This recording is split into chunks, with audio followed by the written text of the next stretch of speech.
He would one day command the sky, yet lose his life in a seat with no controls. How can a story rise that high, only to fall in the most unexpected way? World War II spreads like a shadow across the globe, pulling over 100 million lives into its tightening grip. Cities vanish into smoke, oceans turn into graveyards of steel. Skies, once quiet, now roar with tens of thousands of aircraft, each takeoff adding another line to a history of uncertainty. Factories run through the night, shipyards hammer metal into purpose, and borders shift faster than maps can be redrawn. Amid this storm, one name will carve itself into the clouds: Hiroyoshi Nishizawa, the boy who was never meant to stay on the ground. He is born in Nagano, 1920, in a narrow valley walled in by mountains that look like ancient stone sentinels. Winters are harsh, summers are short. Life is routine, predictable, almost claustrophobic. His father manages a small sake operation. The work is steady but unremarkable. Yet even as a child, Hiroyoshi looks upward more than forward. He watches clouds the way other boys watch kites, studying their movement, their momentum, the hidden paths inside the sky. By his teens, he works long shifts in a textile mill. The air is heavy with cotton dust. Machines rattle, belts snap, the wooden floor trembles under steel rhythm. He hauls bundles from one end of the mill to the other, dragging dust through his lungs, moving through days that feel more like routine than life. But beyond the factory walls, Japan is changing fast, industrializing, militarizing, embracing an ambition that sweeps through the nation like a tide. Newspapers shout about expansion, radios echo speeches about destiny. Across the sea, Europe fractures under rising pressure, and Asia reshapes itself one border at a time. The world is tightening, accelerating, dragging everyone with it. Hiroyoshi feels the shift without understanding its scale. He only knows the ceiling above the looms is too low to contain a dream. Then comes 1936, the year everything tilts. One afternoon, sweat cooling on his collar, he steps outside the mill for air. On a brick wall near the alley, he sees a poster, simple, bold, impossible to ignore. A young man in pilot uniform, the silhouette of an aircraft behind him, propeller blades frozen as if caught mid-breath. Yokarin, Youth Pilot Training Program. Your future is in the sky. The words strike like revelation. A doorway opening where none existed. Trade cotton dust for cloud vapor. Trade repetition for purpose. Trade a life measured in factory hours for one measured in altitude. He applies. The tests are grueling, the drills endless. Many fail. He does not. Instructors see what the mill had obscured. Lightning-fast reflexes, centered calm, instinctive awareness. By 1939, he emerges not as a factory worker, but as a naval aviator, shaped, hardened, defined. Outside, the world is cracking open. Europe is at war. Asia is tightening. Diplomats trade words while shipyards melt metal into ships and airfields hum with engines warming at dawn. By late 1941, tension between Japan via the United States stretches thin as wire. And on a runway edge, Hiroyoshi stands before the machine that will define his fate. The Mitsubishi Zero, sleek, long-range, impossibly agile. He touches the cool curve of its wing, sensing the promise inside the metal. Mechanics tighten bolts. Officers mark coordinates. The Pacific map lies open like a prophecy no one can avoid. He doesn't yet know he will become the Devil of Rabaul. That people will debate whether he shot down 87, 103, or even 150 aircraft, that his legend will soar higher than most nations ever expected. He only knows one truth. The world is sliding toward a point of no return, and he will meet it from the cockpit eyes, level with the horizon, spirit fed by belief, ready to carve his name into a sky turning darker every day. The engines warm. The propellers spin, and the boy from Nagano rises into the war that will make him a myth, before fate brings him down in the most unexpected chapter of all. By 1942, the Pacific is no longer water and wind, it is a furnace. More than 36,000 American servicemen will fall in the Solomon Islands campaign alone. Over 2,000 aircraft will vanish into jungle canopies, coral reefs, and volcanic ash. The ocean becomes a scrapyard of steel. The sky becomes a ledger of loss. Rabaul, once a colonial outpost wrapped in tropical calm, transforms into a volcanic war machine. 98,000 Japanese troops, networks of tunnels drilled into black rock, 4 airfields cut into the soil like scars. From here, Japan intends to control the heavens, and into this crucible walks Hiroyoshi Nishizawa, quiet, thin, almost fragile-looking, yet carrying a strange electricity, the kind that only appears around people destined to bend the world's trajectory. He straps into his 0A6M2 F-108, a machine with wings light as bone and skin thin as faith. No armor, no fuel tank protection. A single burst could turn it into flame. But in his hands, the Zero becomes a living thing. It doesn't fly, it glides, threads, dances. It claws upward on power to weight ratios that American pilots call unfair. It bends through tight turns that defy textbook geometry. Its 1,930-mile range stretches across islands the way a story stretches across years, long and impossible to outrun. And Nishizawa, with reflexes sharpened by years of hauling fabric, dragging dust, and studying mountain winds, molds himself to the Zero like it's a second spine. On the 7th of August, 1942, the world shifts. The Americans strike Guadalcanal at dawn, and by midday, smoke columns twist into the sky like black spears. Wildcats swarm upward. Dauntless dive bombers carve the air. Japanese Betty bombers push back. The first major clash of the air war has begun. Nishizawa takes off from Rabaul with an escort unit, and when he finds the enemy, the sky explodes into a cyclone of metal and momentum. In minutes, if the reports are true, 6 American Wildcats drop from the fight. Some historians still debate the number, others swear by it. But those who flew near him described the same picture, a Zero moving with a softness that felt unnatural, a predator disguised as a whisper. Rabaul intensifies. Sorties launch dawn to dusk. Bombers lumber down runways carved into volcanic stone. Fighters line up like arrows, waiting to be released. But underneath the noise, strain grows. Fuel shipments shrink. Replacement parts run thin. Wrecked planes are cannibalized for pieces. Each dawn becomes a negotiation with fate. The Zero, once feared, now meets faster, tougher opponents. And yet, Nishizawa cuts through the chaos like a blade kept sharp by belief. Then comes the 4th of June, 1943. The morning is ordinary sunlight, through broken clouds, warm ocean air, the distant hum of US engines approaching. A patrol, nothing more.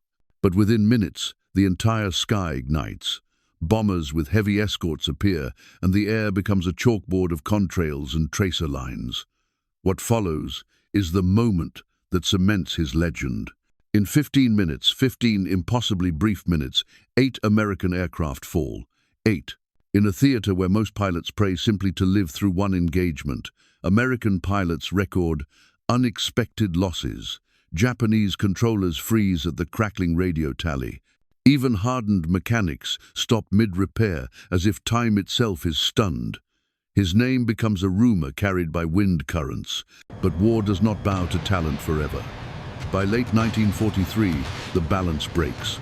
The US unleashes the F-6F Hellcat and F-4U Corsair, heavier, faster, armed like sledgehammers. Japan bleeds pilots faster than factories can produce replacements. Training hours plummet from 700 down to under 100. Young aviators, barely understanding their instruments, sit trembling in cockpits beside veterans who know that fear is not a flaw, it's a clock. More than 4,000 trained Japanese pilots are lost by 1944, an entire generation carved out of the sky. And Nishizawa watches it happen.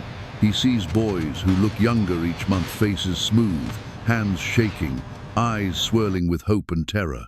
They look at him the way rookies look at myths. He returns from missions, others never survive, his Zero scorched but intact, his expression unchanged. But inside, something shifts. He knows the sky's rules are changing. Rabaul is no longer a fortress. It is a target, hammered daily by American bombers, whose numbers seem endless and whose raids never pause long enough for a night's full sleep. Airstrips crack, hangars crumble, planes are patched with sheet metal stripped from wrecks. The Empire feels smaller each week. And in those brief, breathless intervals between missions, moments stolen from the creeping collapse, he begins saying something that chills even the most battle-hardened aces around him. A sentence he repeats with a strange, steady certainty. "I will not die in a cockpit." They laugh. Call it superstition, call it nerves, call it anything but prophecy. But war, this vast, grinding, unpredictable war, has a way of listening. And as 1944 approaches, the winds begin shifting around him, pushing him toward a chapter that neither he nor anyone else can outrun. By early 1944, the Pacific no longer feels like a theater of war. It feels like a collapsing dimension. Everywhere Hiroyoshi Nishizawa turns, something is breaking. Islands fall, bases crack, oceans darken with fuel slicks stretching for miles. The war's pace no longer resembles strategy, it resembles gravity, pulling everything downward with unstoppable force.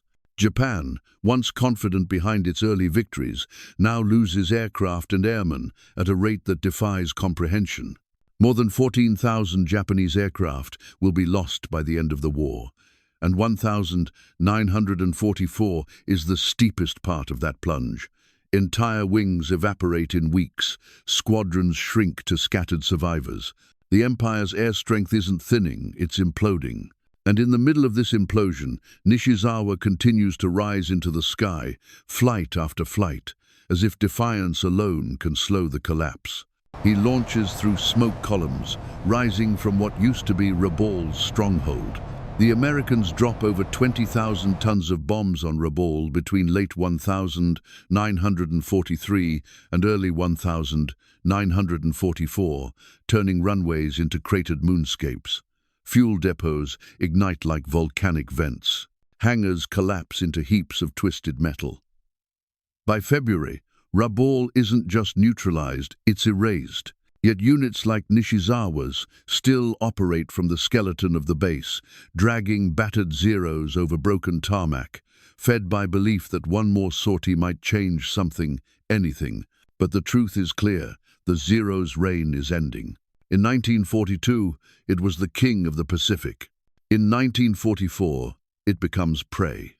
The F-6F Hellcat enters the war with a vengeance. Fast, durable, heavily armed, built to take damage the Zero cannot survive.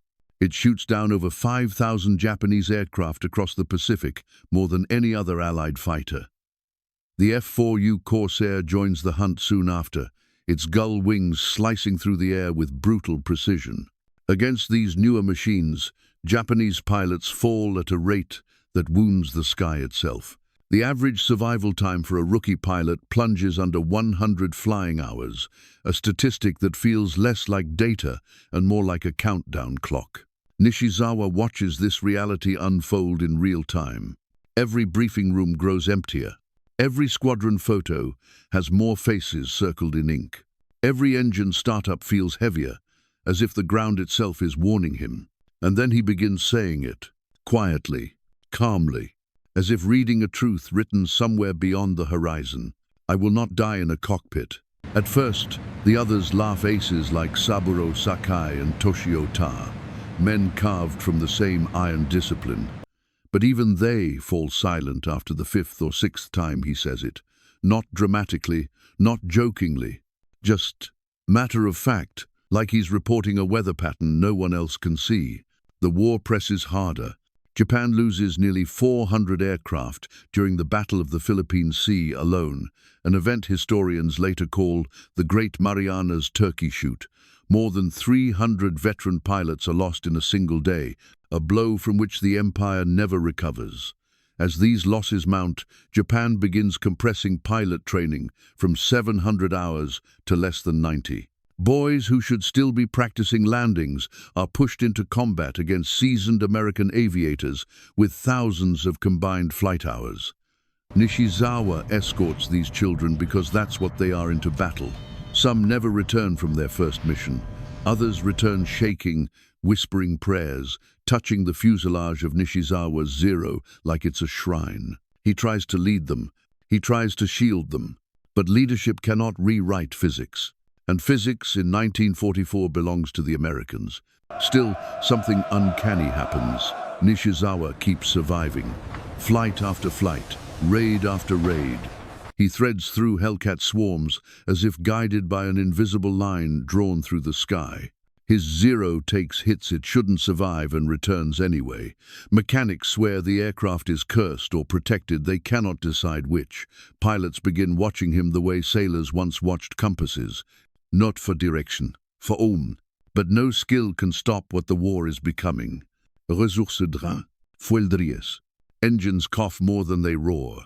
By mid-1944, many Japanese aircraft launch with barely enough fuel to reach their target. Some pilots are asked to dive their planes into American ships, others volunteer, not out of devotion, out of inevitability. The Empire's strategy shifts from holding sky to sacrificing body. And Nishizawa sees this shift with painful clarity. He is ordered to escort the first wave of large-scale kamikaze missions in October 1944. Missions flown by boys who will not land, boys who whisper goodbye before takeoff. As he watches them climb into their aircraft, the sentence he keeps repeating grows heavier. I will not die in a cockpit, because something inside him already knows. The war will not claim him in the fire of battle, nor in the roar of machines, nor in the familiar weight of a control stick in his hand. Fate is waiting somewhere else, somewhere quieter, somewhere absurd. And as October 1944 unfolds, that fate begins to take shape. Not in the cockpit of a Zero, but in the unlikeliest seat a legend could ever occupy. By October 1944, the Pacific War is no longer a struggle, it's a collapse unfolding in real time. The Philippines campaign begins with a scale that humbles even veterans. The U.S. launches over 700 ships toward Leyte Gulf, the largest naval armada the Pacific has ever seen. Carrier decks hum with more than 1,500 aircraft. Engines roaring like a new era arriving by force. And Japan, already staggering from losses that have erased most of its trained aviators, answers with the only weapon it has left: desperation. In the days leading to the Battle of Leyte Gulf, Japan loses over 500 aircraft across Luzon, Formosa, and the Visayas. Fuel reserves run so thin that some Zeros land with tanks nearly dry, others glide in on fumes. Nishizawa, who once climbed into combat with a full squadron behind him, now often escorts formations that look like remnants 4 or 5 aircraft when there should have been 50. But even shattered forces can produce moments that echo. On October 25, he escorts the first wave of coordinated kamikaze attacks, watching boys he had trained climb into their aircraft with finality painted across their faces. The attack destroys the escort carrier USS Street. Low, marking one of the few moments in late-war Japan where the Empire feels like it has drawn real blood. But victory on paper does nothing to change the truth that's tightening around Japan's Air Force. Every hour, the Empire loses ground. Every hour, Nishizawa feels the sky dimming. The morning after the kamikaze strike, he receives an order he never expected: not to take off, not to lead, but to ride. Headquarters commands him to travel to Clark Field to pick up a new Zero for the next missions. His own aircraft is grounded, maintenance delays, parts shortages, an engine that refuses to cooperate. Japan's logistics have sunk so deep into scarcity that even its top ace cannot secure a flyable fighter.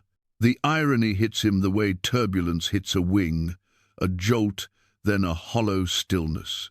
He would not fly today. He would sit in the back of a transport plane as a passenger, something he had avoided, resisted, and feared in a way no one quite understood.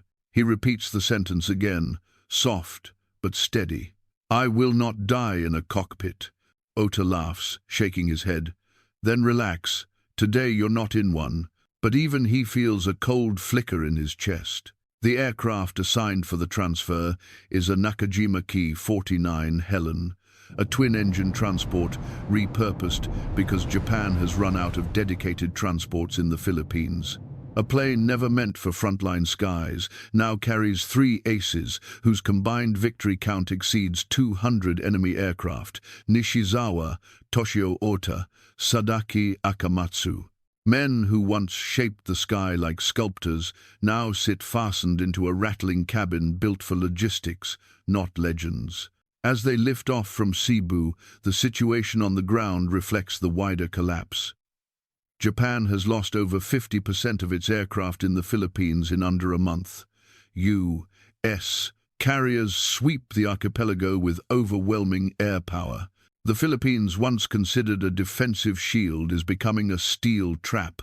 The Ki 49 climbs, engines groaning under the weight of expectation. Nishizawa looks out at the horizon, a horizon he knows better than most men know their own streets. Clouds form pale pillars. Sunlight bleeds across the water in long metallic streaks. But something feels wrong. The sky feels too open, too quiet, too exposed. Midway to Clark Field, the silence breaks. 10 F-6F Hellcats from VF-14, launched from the USS Wasp, sweep across the route. These pilots don't know who sits inside the transport. They don't know they've encountered 3 of Japan's deadliest surviving aces.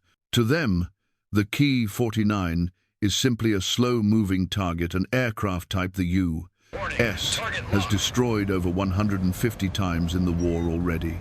A silhouette on the horizon with no escort, no speed, no chance. The Hellcats dive. The Ki 49 tries to climb, but its engines strain, dragging dust and memory more than momentum. Nishizawa grips the seat frame, not a control stick, not a weapon, just the cold geometry of helplessness. The sky that once answered to him now closes in without mercy. Inside the cabin, Ota mutters, "This isn't how we go. Not like this." Akamatsu closes his eyes, jaw tight. Nishizawa says nothing. He only breathes out once, slow, as if confirming the prophecy he never wanted. There is no dogfight, no duel between aces, no final maneuver that changes fate. Just a transport plane caught in a war far larger than any pilot inside it. The Ki 49 is struck. It descends, not violently but inevitably, like a chapter concluding itself. The passengers feel the weight shift, the engines falter, the angles steepen. For a moment, the Pacific opens beneath them like a silver sheet, and then the sky releases its grip. Japan will keep the news secret for nearly a year because the empire cannot afford to announce that its most gifted pilot, its quietest storm, its devil of Rabaul, has been taken from the air not by battle, but by circumstance. His death marks not just the loss of a man, but the collapse of an era. When the Ki 49 vanished into the grey Pacific, the war barely blinked. The Battle of Leyte Gulf raged for days after, the Philippines campaign dragged on for months, and the Pacific War itself thundered violently into 1945. Yet for those who had flown with Hiroyoshi Nishizawa, something irreversible shifted the moment the transport aircraft failed to return. It was as if a seam in the war's fabric had ripped not a loud tear, but a quiet one that weakened everything around it. The empire hid the news for nearly a year, burying it under classified markings and empty condolences, because they understood the danger a single truth could carry. If the devil of Rabaul could be taken by circumstance, then no one, nowhere, had any safety left in the sky. Japan's air power collapsed with accelerating speed. By the end of the Philippines campaign, the empire lost over 4,900 aircraft. many destroyed on the ground before they could even warm their engines. American bombers swept over Luzon and Mindanao in waves, dropping tens of thousands of tons of explosives that turned airfields into scarred wastelands. Zero pilots, once the pride of the empire, became a dwindling species. By 1945, Japan produced so many inexperienced aviators that some climbed into cockpits with fewer than 50 flight hours, barely enough to control a takeoff, never mind a dogfight against Hellcats and Corsairs built like airborne sledgehammers.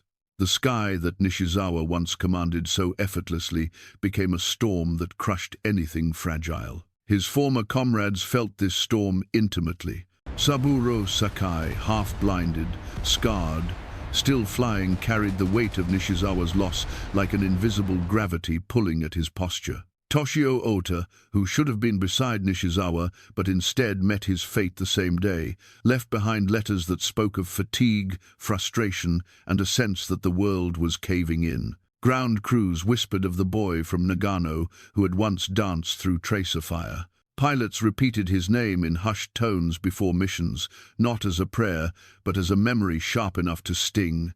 It wasn't just admiration, it was disorientation. Because Nishizawa's death, without combat, without warning, without even a control stick in hand, symbolized the war's final truth. Skill cannot save you when the world itself is collapsing. And yet, in that collapse, something human flickered. When Japan surrendered in August 1945, its cities had endured over 160,000 tons of bombs, its people weathered starvation, displacement, and ruin, and its military shattered into fragments, scattered across ocean and jungle. But the stories that rose from the rubble were not only stories of defeat, they were stories of endurance, of men who had given everything they knew, understood everything they lost, and faced the ashes with a kind of dignity carved by fire. Out of those stories, Nishizawa's name rose again, not as a weapon, not as propaganda, but as a lesson, a reminder, a symbol of a generation that carried dreams larger than the war that consumed them. In the years after the smoke cleared, historians tried to calculate his true number of victories. Some said 87, others said over 103. A few, based on witness accounts, claimed he surpassed 150. But the math never quite captured the truth, because the real measure of a man like Nishizawa was never in numbers. It was in the wake he left behind, the belief, the myth, the caution, the question of what human potential looks like when shaped by discipline but destroyed by circumstance. At Yasukuni Shrine, a restored Zero stands today bearing the markings of F-108, the aircraft he once guided through storms that should have ended him long before 1944. Visitors stare at it the way people stare at artifacts from vanished civilizations. They trace the wings, they read the plaques. They imagine a young man in a flight cap staring into the distance with a calm that unsettled even other aces.